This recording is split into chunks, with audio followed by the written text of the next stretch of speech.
Sometimes fate doesn't knock. It collapses on your doorstep, frozen, silent, and somehow already drawn into your child's world before you ever met. If this story touched something in your heart, don't forget to like, comment, and subscribe. Every click helps us bring more stories that make you feel. The snow had started falling hard around 3 a.m. The kind of thick, stubborn snow that muffled every sound and made the world feel like it had paused. In a small, crooked farmhouse on the edge of a dying town, Mira, a single mother, stirred awake to the crackling of the wind and the soft whimper of her 2-year-old son, Eli. He wasn't crying, not really, just restless. She slipped on her robe, stepping over wooden floors that creaked more than she remembered, and padded into his room. Eli sat in his crib, wide-eyed, clutching the paper he refused to let go of for days. A rough crayon sketch of a man in a dark coat, with tired eyes and a red scarf. She had always assumed it was just one of Eli's imaginary drawings. Kids did that. Drew people who didn't exist. Right? The knock came just as she reached for him. 3 uneven pounds on the front door. She froze. At this hour? In this weather?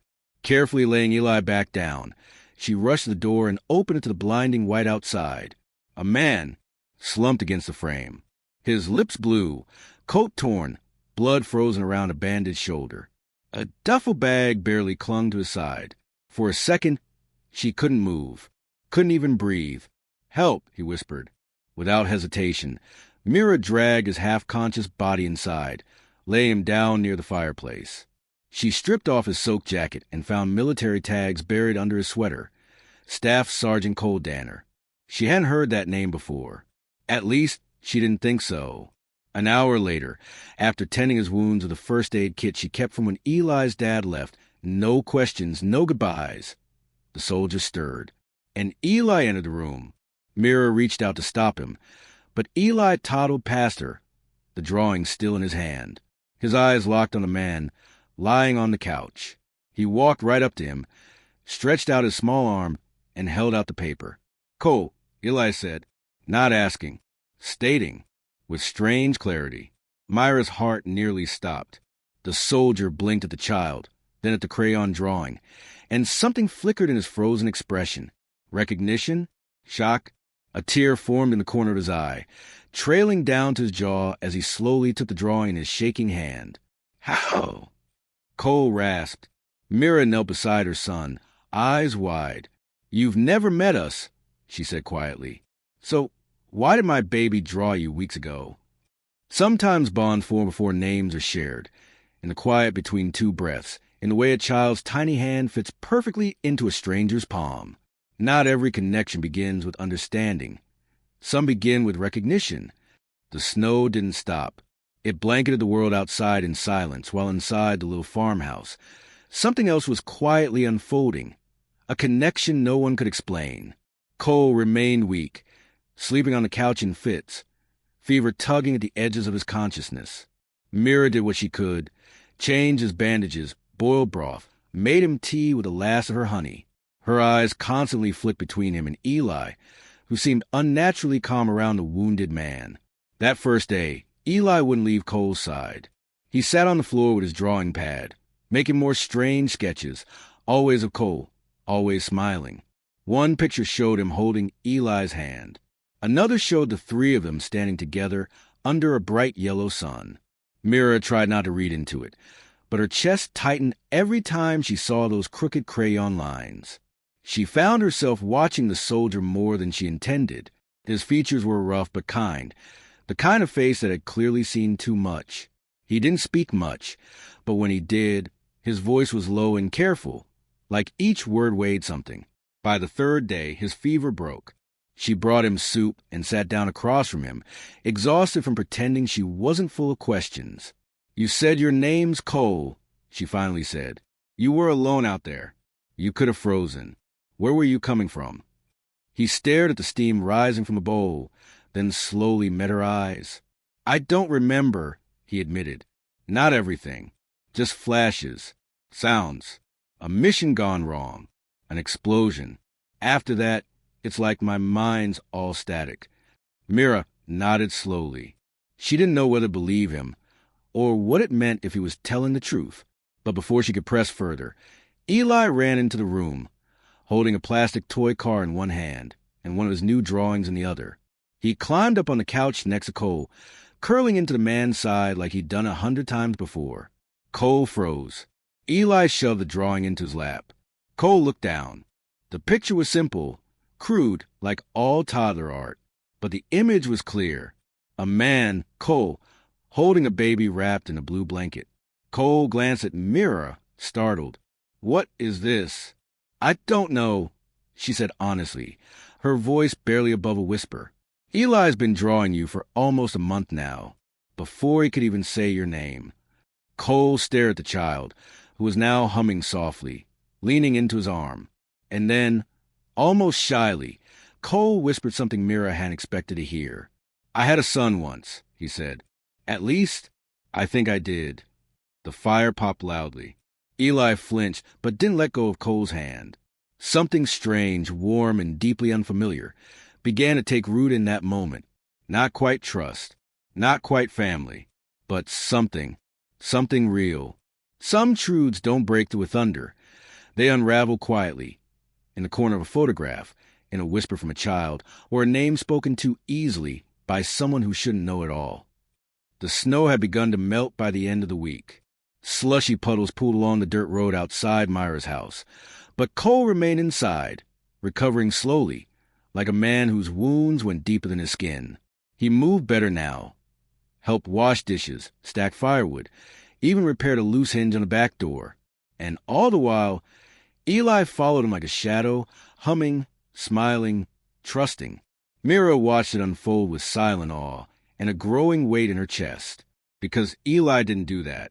He was shy, distant, cautious around strangers. But with Cole, it was as if he'd remembered him from some other life. And that wasn't even the strangest part. One morning, while folding laundry in the small back room, Mira came across a crumpled sketch stuck between Eli's clothes. Another drawing, but this one stopped her cold. It was their house. Every window, every crack in the porch, even a dent in the mailbox, all drawn perfectly. In the front yard stood Mira and Eli, and beside them was Cole, but not as he was now. He was wearing a soldier's uniform, clean, not bloodied, his face younger, sharper, and in the drawing, he was smiling down at Mira. She pressed a hand to her mouth. "Eli can draw like this. Not this detailed, not this accurate, not unless—" "Where did you get this?" she asked later, kneeling beside him as he played with blocks on the floor. Eli tilted his head. "It's from before." "Before what, baby?" He blinked slowly. "Before Daddy went away." Her stomach dropped. "You mean your daddy from before?" she asked cautiously. "The one who left?" Eli shook his head. "No, Mama. The real one. The warm one. Him." He pointed toward the hallway where Cole had just passed. Myra's heart thundered in her chest. That night, while Cole sat by the fireplace flipping through an old book Mira had offered him, she sat down beside him, clutching the drawing. "Cole," she said gently, handing it over, "does this mean anything to you?" He took the paper slowly, studying the sketch. His face tensed, his jaw clenched. Then, without warning, he stood up and walked toward the kitchen in silence. Mira followed. "What is it?" she asked, voice low. "You recognized something, didn't you?" He turned slowly, the firelight catching something hollow in his eyes. "I've seen this house before," he whispered. "Not now, not recently. In my dreams." Myra's breath caught. "And the boy," Cole continued, voice tight. "He calls me the same name I heard in those dreams. He calls me Dad." For a long moment, they stood in stunned silence. Then Cole asked the one question she had feared and longed for. "Mira, is there any chance? Eli is my son." Some questions unlock more than truth. They rattle walls we built to survive, stirring up ghosts we swore we buried. When hearts remember what minds cannot, even love can feel like a threat. Mira stared at him, her lips parted, heart pounding loud in her ears. "Is Eli my son?" Cole had asked, quietly but not casually, like the answer would shift something deep in him, like it already had. She looked at him, really looked. The lines around his eyes, the scar near his collarbone, the softness in his voice when he said her name. Things she hadn't paid attention to before suddenly swam into focus. He felt familiar, not just to Eli, but to her, and that terrified her. "No," she said quickly. Too quickly. "He's not. I mean, he can't be. You were a stranger on my porch 5 days ago." But even as the words left her mouth, she hated how unsure they sounded. Cole stepped back, nodding slowly. "Right. Of course. I'm sorry. I didn't mean to assume. Things feel like more than coincidence." She swallowed. Suddenly cold despite the fire crackling behind them. "I get that you've lost your memory," she said, her voice sharper than she intended. "But Eli is my son. I raised him. Alone. And I don't know what kind of tricks your brain is playing, but this isn't some war story where everything magically connects." She saw the flicker of pain cross his face and instantly regretted it. "I didn't mean," she began, but he held up a hand. "It's fine," he said, voice rough. "You're right. I'm a guest. I shouldn't question what's not mine." And with that, he turned and walked out into the night air, coat half zipped, boots crunching against melting snow. Mira sank onto the couch, trembling. She didn't understand what was happening, how Eli could have drawn him, how Cole could describe the same dreams her son had mumbled about in his sleep. It made no sense. But then again, neither had Eli's birth. She had never told anyone, but Eli had come into her life during the darkest chapter of her own. No father, no memory of the night she got pregnant. Just a storm, a blackout. And the next day, she'd woken up with no idea how it had happened. She'd assumed she was drugged or had a breakdown. Doctors found nothing wrong. And she kept it quiet, buried it, until now, that night. After Eli had gone to sleep, she stepped outside to find Cole sitting on the porch steps, staring up at the stars. "I'm sorry," she whispered, wrapping a blanket around her arms. "You didn't deserve that." He didn't look at her. "I don't want to be someone I'm not," he said, "but I'm scared I already am." They sat in silence for a while. Finally, Mira asked, "What if we're both remembering the same thing, just from opposite ends?" Cole turned to her, the moonlight casting soft shadows on his face. "I don't know what's real," he said, "but I know your son knows me, and I feel like I've already lost him once. Even when hearts align, doubt has a way of creeping in, through the cracks of logic, through the weight of the unknown. What if what feels true isn't? And what if the cost of believing is too great?" Mira couldn't sleep that night. Every time she closed her eyes, she saw Eli's little hand offering that drawing, heard him say "Daddy" in that soft, sure voice, felt the way her chest had tightened when Cole said, "I feel like I've already lost him once." She tried to bury it with reason, with logic, with fear. The truth was, she didn't want to believe Cole, because if he was connected to Eli somehow, if he had been part of that blank space in her past, it would mean reopening a wound she'd spent years trying to ignore. And worse, it would mean that maybe she hadn't truly been alone when Eli came into her world. At dawn, she found herself standing in the hallway, watching them. Cole had fallen asleep on the living room floor next to Eli's tiny fold-out bed. Not on purpose, it seemed, just worn down by whatever storm churned inside him. One arm curled around the child instinctively. Eli, still fast asleep, held a tiny corner of Cole's jacket in his fist like it was a blanket. It was a kind of image that pierced deeper than words. Mira backed away quietly, the lump in her throat rising.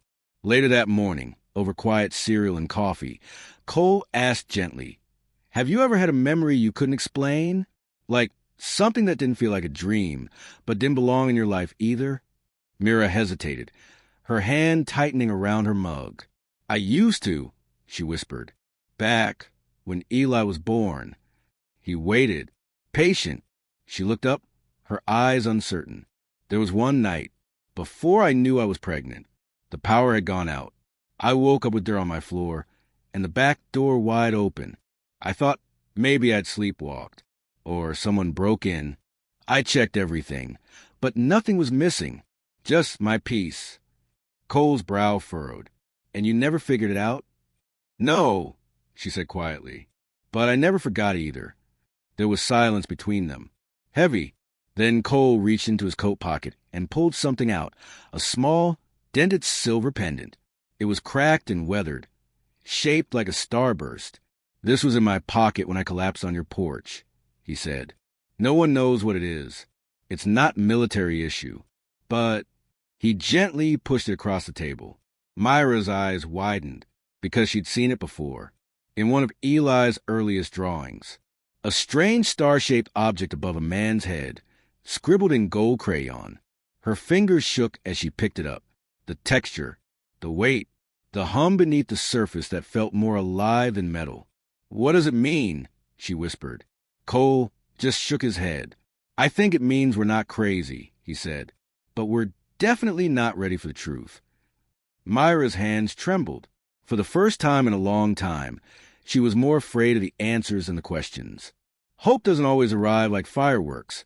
Sometimes it's a whisper, a quiet nudge, a moment that says, maybe everything broken isn't beyond repair. That afternoon, the storm broke for good. The last of the slush outside melted into thick brown puddles, and the sun peeked out, shy but promising. Mira opened the front windows for the first time in days. The air smelled clean, like damp earth and something waiting to begin. She stood still for a moment, letting the breeze brush over her, hoping it might carry away some of the heaviness inside her chest. Behind her, she heard Eli's soft giggle. She turned to see Cole in the living room, lie on the floor as Eli climbed over him like a mountain. He let out a playful groan and dramatically collapsed, arms flailing like he'd been defeated in battle. Eli clapped, laughing louder. Again! Again! Mira leaned against the doorway and smiled, a real one this time. Not because she understood what was happening, not because the fear was gone, but because, for the first time in days, she saw joy returning to her son's face and something gentle flickering in Cole's. Later, after lunch, she found Cole in the backyard trying to repair the swing Eli hadn't used in over a year. She watched from the porch as he pulled and twisted old rope into a stronger knot, his brow furrowed in concentration. You don't have to do that, she called out. Cole looked back with a small shrug. I needed something to do. Plus, every kid deserves a working swing. He smiled faintly, then nodded toward the horizon. It's a good place, this house. It's quiet. Feels like somewhere I've been before. Mira stepped down toward him, the soft mud squishing beneath her boots. Maybe you have, she said, brushing hair from her face. He looked at her for a long time, not questioning, not doubting, just seeing her. Do you believe, he asked quietly, that some people come back to us when we need them most, even if we don't recognize how? She exhaled slowly. I want to. He tied off the rope and stepped aside. Then let me prove it. Not with answers. I don't have those. But I can show up. I can be here. Mira looked at the swing swaying gently in the wind, then at Cole, and finally back toward the house where Eli sat watching from the window, drawing again. He waved. She waved back. Maybe this wasn't how families were supposed to form. Maybe nothing about it was normal. But her son was laughing again. Her home felt less cold. And there was something about this quiet soldier with fractured memories and kind hands that made her want to believe again. Not in fate, not in magic, just in the idea that second chances sometimes arrive in human form. And this time, she wouldn't turn them away. Some promises aren't spoken aloud. They're made in glances, in small gestures, in the way someone stays when they could have left. But when the words finally come, they echo forever. That evening, after Eli had drifted off to sleep with his drawing pad still in hand, Mira stepped outside with 2 mugs of tea, one for her, one for him. Cole was already on the porch, elbows resting on his knees, staring out at the sky. The stars had finally returned, scattered like lanterns across a velvet black sky. He turned when she approached, offering a soft smile as he took the mug. Thank you, he said. For the tea? She asked, settling beside him. He shook his head. For trusting me, even just a little. Mira looked down into her cup. The steam curled upward, soft and warm, but the knot in her stomach hadn't faded. I don't know what to call any of this, she admitted. You showing up, Eli knowing your name, That pendant. The memories I've locked away for years suddenly clawing their way back. I don't either, Cole said softly, but I know I'm not here by accident. There was a pause. Then Mira turned to face him fully. What happens if your memory comes back? She asked. What if you remember something that changes all of this? Changes you? Cole was quiet for a long time. Then, without looking away, he said, Then I'll still come back. She blinked, startled. Why? Because I feel like I already made that promise once. In some other life, in some other way, maybe not with words. But something in me, it recognizes you. And Eli, he hesitated, then added, especially him. Myra's throat tightened. She hated how much she wanted to believe him, how much a part of her already did. I've spent so long doing this alone, she whispered, being strong, being safe. I don't know how to let someone in without wondering when they'll leave. Cole turned toward her, his voice steady. Then I'll stay long enough that you stop asking.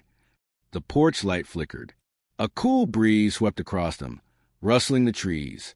Somewhere inside the house, Eli shifted in his sleep and murmured something, a soft, contented sound. Mira leaned her head on Cole's shoulder. It wasn't planned. It just happened. Natural, quiet, real. Cole didn't move.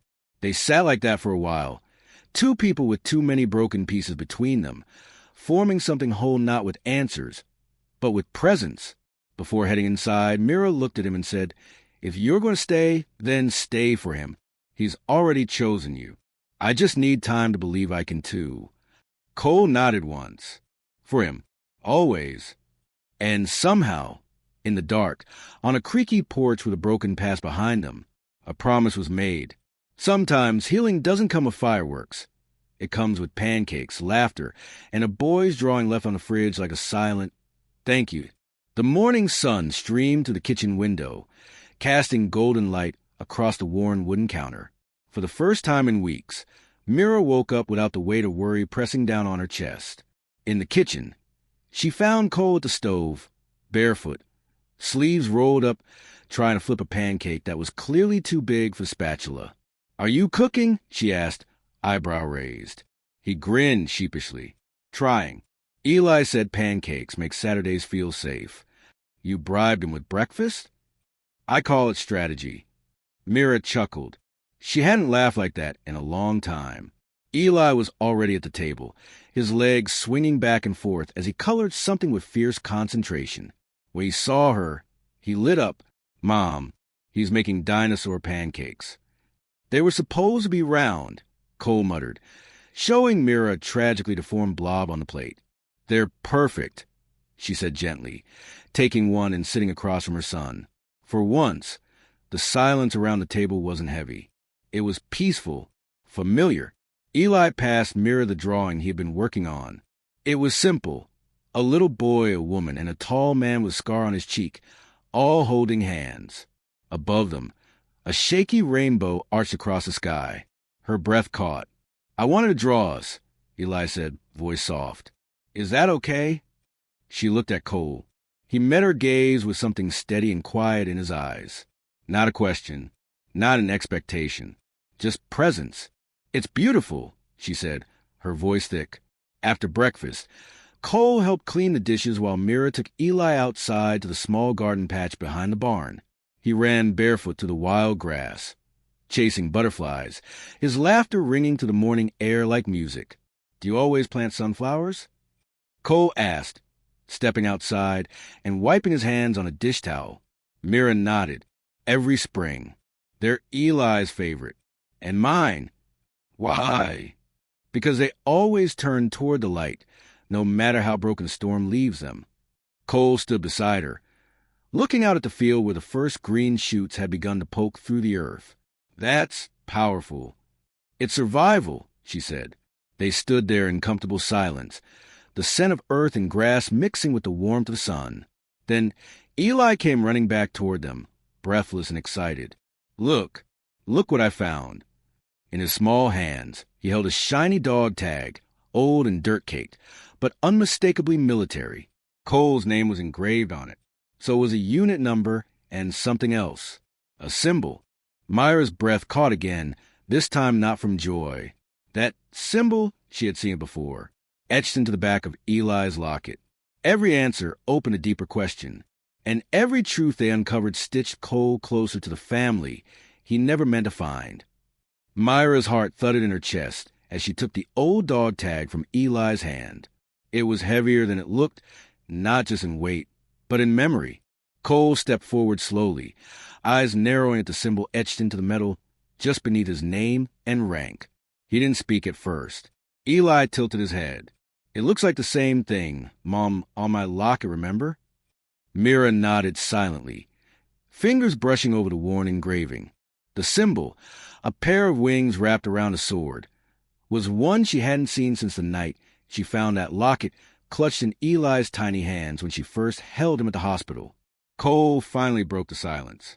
This symbol, it was from a special unit. Classified operations. We were called the Guardian Legion.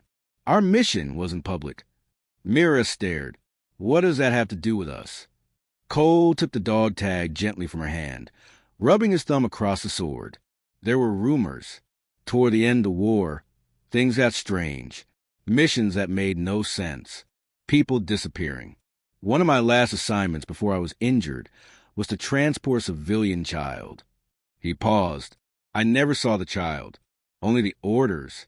The file was sealed and scrubbed, but I remember the location, a rural clinic in a border zone, under heavy security. Mira felt her mouth go dry. Was the child... Eli.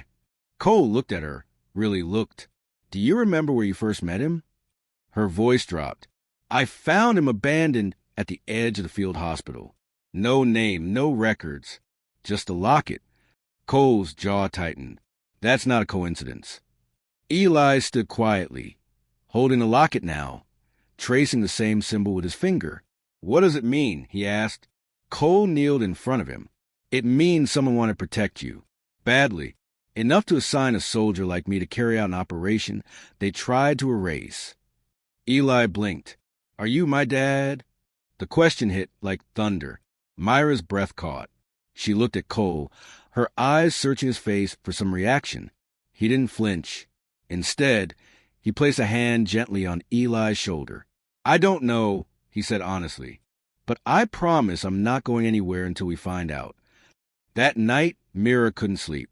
She pulled out old documents, hospital records, the locket, everything she had about Eli's arrival. Most of it was blank, scrubbed clean, except one thing. A faded photograph tucked behind the locket. A younger Cole, dressed in uniform, standing beside a high-ranking officer, holding a baby wrapped in a military-issue blanket. The child's eyes were unmistakable. So were the dimples. Eli's. She turned to look at the small bedroom where her son now slept soundly beside the man fate had sent back into their lives. Sometimes the answers that heal us hurt the most, especially when the blood tells a story no one was prepared to believe. The next morning, the air in the house was thick with quiet tension. Mira had barely spoken a word, but her mind was racing. The photo, the tag, the symbol, it was too much to ignore. Cole sat at the kitchen table, eyes fixed on his hands as Mira set a DNA test kit in front of him. I ordered it overnight, she said. We need answers. He nodded, no argument in his face. For Eli's sake, it took only minutes to complete. Swabs, samples, signatures. Mira sealed the envelope and stepped back, her arms folded tightly around herself. I'll drive it to the courier myself, she said. Cole stood, voice low. Do you want him to be mine? She didn't answer right away. Then, I want to know the truth. For him. For all of us. 3 days passed. Long, aching days. Eli asked questions that Mira dodged as best she could. Cole helped with chores around the house, fixing things without being asked. He told stories at night. Nothing about the war, just stories about stars, baseball, and how he once ate 20 MRE peanut butter packs in a single week during a storm lockdown. Eli laughed more than Mira had heard in months. Then came the envelope. Mira opened it with shaking hands while Cole waited across the room, arms crossed, unmoving. She scanned the document once. Then again, her breath caught. Eli was not Cole's biological son. She didn't speak, but the silence was loud. Cole saw in her face and stood slowly. He's not. She shook her head. No, but there's more. She walked to him, holding the report. There's a partial match, she whispered. Not father, but close. He took the paper. His eyes flicked over the results, then froze. Same mitochondrial markers, he said, almost in disbelief. That means... Mira nodded. A sibling, or a child of your sibling. Cole dropped into the chair, his voice barely a whisper. My sister. Mira leaned forward. You had a sister? He looked up at her, eyes shining with a memory that was half pain, half warmth. Her name was Hannah. She was a nurse in the medical corps. She disappeared during a mission I wasn't allowed to ask about. They told me she went AWOL. I never believed them. Mira sat beside him. You think she's Eli's mother? He swallowed. She must have been pregnant when she vanished. Maybe she knew they were after her, that she was in danger, so she left him behind where someone would find him. Mira put a hand over his. You didn't just find a boy, she said. You found family. Cole looked toward the hallway where Eli was playing with toy soldiers on the floor, humming to himself. I may not be his father, he said, but I swear I'll be his soldier. And with those words, the silence in the room turned into something else entirely. Something like peace. Something like home. When you uncover a family's secret, you don't just find love. You awaken enemies who thought the truth was buried forever. Cole couldn't sleep that night. Not because of the DNA results, but because of what they meant. If Eli was Hannah's son, then someone out there had made her vanish. Someone had covered it up. And if Eli had been left behind, there was a reason, and that reason might still be hunting. The next morning, Mira found Cole sitting on the porch, polishing a rusted old sidearm he hadn't touched since arriving. She leaned on the doorframe. You think they'll come for him? I don't think, Cole said, voice like steel. I know. Mira stepped outside, folded her arms. Then we're not waiting. They drove to a small town an hour away. Cole had contacts, retired military intelligence, old friends who owed him favors, people who knew how to dig deep without triggering alarms. He met with a man named Jax, gray beard, biker jacket, and eyes that had seen too much war. What are you trying to stir up, soldier? Jax asked, squinting at the photo of Hannah Cole. She disappeared, Cole said. Years ago. They said AWOL. I say she was silenced. Jax snorted. You're not wrong. He leaned back and pulled out a dusty folder from a metal case. This was sealed, he muttered. But I don't play by their rules anymore. Inside the folder were black and white surveillance photos. One showed Hannah, clearly pregnant, boarding a helicopter under escort. Another showed her at a secure site labeled Redwater Medical Black Site.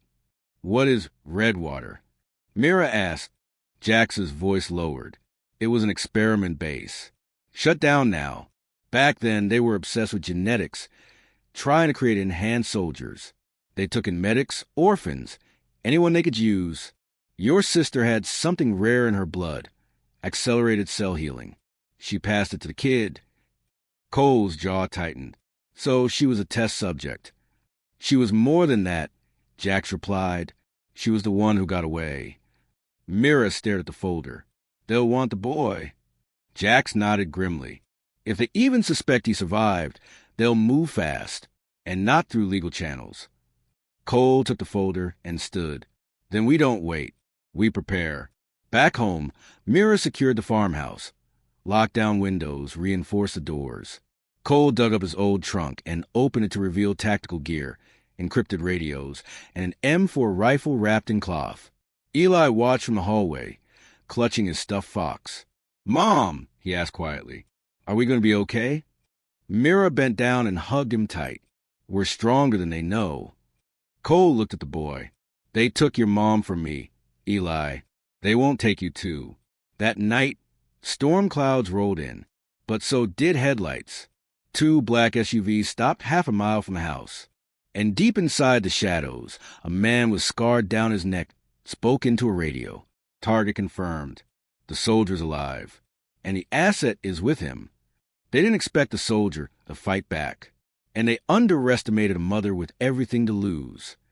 The first sign came with the sound of crunching gravel. Cole was already up, fully dressed, gear strapped, weapon loaded. Mira was beside him, flashlight gripped tight, hands shaking but eyes focused. She wasn't trained like him, but she was ready to fight for Eli. The house was dark, lights off, curtains drawn. Cole had set motion detectors around the property earlier that day, and now one of them buzzed faintly. "They're moving through the east tree line," he whispered. Mira peeked out the side window. Black-clad figures advanced silently with night vision goggles. No markings, no badges. These weren't police. These weren't military. They were ghosts, trained fast and prepared to take without a trace. Cole handed Mira a small radio. "If they breach the door, you take Eli through the basement exit and run west into the woods. There's a tracker in his backpack. I'll buy you time." She grabbed his arm. "You're not doing this alone. You are the only thing keeping him alive," Cole said. "So stay alive." A single thud rocked the front door. Then another. And then, boom, the door exploded inward with a flashbang. But Cole was already behind cover, rifle raised. Two intruders entered. One fell instantly, hit in the chest. The second tried to flank, but caught a shot in the leg and screamed. "Two down," Cole said into his earpiece. In the chaos, Mira ran to Eli's room. The boy was awake now, frightened, hiding under the bed. "Come here, baby," she whispered, pulling him close. "We're going on an adventure." Outside, 3 more men circled to the back. Cole tossed a smoke grenade into the hallway and moved, swift and silent. He knew this house, and they didn't. Gunfire rang out, quick bursts, then silence. More bodies fell, but they were still coming. Mira led Eli through the hidden door in the basement, a narrow tunnel Cole had dug months ago. "Just in case," he'd said. Now was their only chance. As they emerged into the woods, a red laser flickered across Myra's shoulder. She dove just in time, clutching Eli under her. From the porch, Cole saw it and fired. One shot, a scream, silence. The last of them retreated into the trees, wounded and confused. Cole didn't chase. Instead, he ran for Mira. She was on her knees, holding Eli. "We're okay," she gasped. "We're okay." He dropped beside them, pulling them into a breathless hug. "It's not over," he said. "They'll come again." Mira nodded. "Then we go before they do." Behind them, the farmhouse flickered, small flames licking up the curtains from a stray incendiary. Their home, their quiet life gone in minutes. But they still had each other. And now, they had a reason to fight. They wanted to run forever. But fate had one final surprise, a miracle wrapped in a child's smile. The road stretched endlessly through the early morning fog as Cole drove an old borrowed pickup across the state line. Mira sat beside him, arms wrapped around a sleepy Eli in the back seat. Dirt smudged and weary, they had nothing left but each other and the quiet hum of hope. They stopped in a small mountain town, a place forgotten by time, with no cameras, no government eyes, just silence and pine trees. Cole had a contact here, a man who owed him his life from years ago. And for once, that debt would mean safety. They were welcomed with open arms into a small cabin nestled among the trees.